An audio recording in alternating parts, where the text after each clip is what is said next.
is the biggest headline in global sports, except it's more political than sports. A major golf merger has been announced.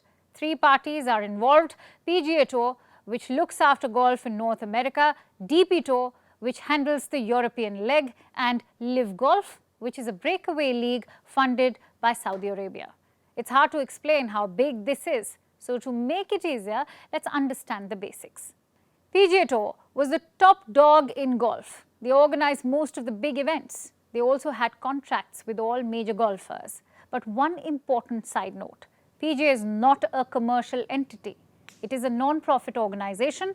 Last year, a new entity entered this world: LIV Golf. It is funded by the PIF, or the Public Investment Fund.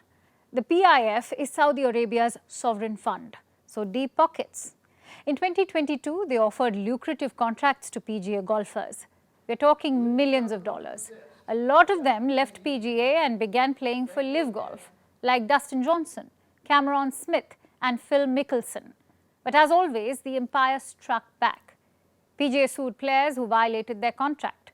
Some big names also came out in support. None bigger than these two: Tiger Woods and Rory McIlroy. LIV Golf offered Tiger Woods $800 million, but he said no. McIlroy got a $400 million offer, but he too rejected. There were two main reasons behind their decision. One was the legacy of golf. The Saudi League had new styles of play. It wasn't the true essence of golf. And two, the Saudi stigma. The PIF and Saudi Arabia are one and the same. Not everyone wanted such an association. They refused to be part of the sports washing. But cut to Tuesday, all that went down the drain. Apparently, PGA and LIV Golf had been talking for a while. The new plan is to merge and create a new entity. It won't be non-profit. It will be purely commercial. The PIF is also promising to invest billions of dollars into this new entity. I know everyone is calling it a merger, and on paper it is. But for all practical purposes, this is a hostile takeover. Saudi Arabia will now run golf. It's not a proud moment for PGA chief Jay Monahan. He had promised to fight LIV Golf in 2022. Now he says circumstances change. I recognize that people are going to call me a hypocrite. And anytime I've said anything, I said it with the information I had at that moment. And I said it based on someone that's trying to compete for the PGA Tour and our players. And so I accept those criticisms.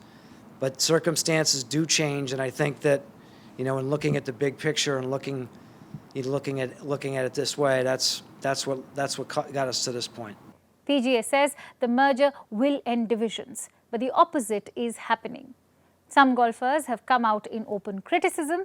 A, they were not consulted about the deal, and B, many of them turned down lucrative contracts with LIV Golf.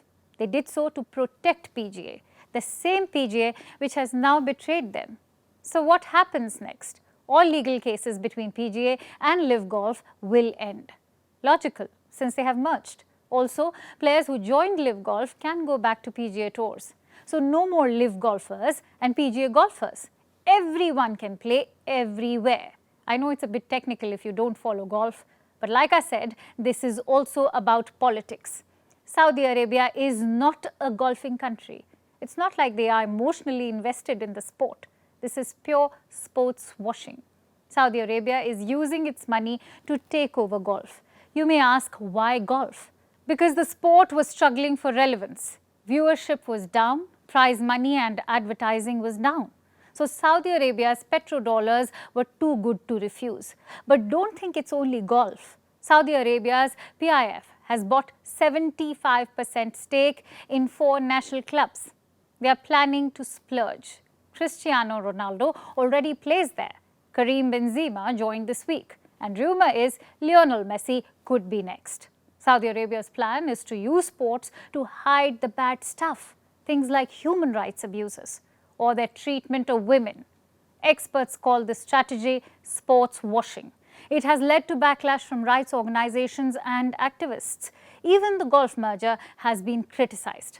Families of 9/11 victims have slammed the PGA Tour. Remember, the attackers on 9/11 were Saudi citizens, but none of it seems to matter.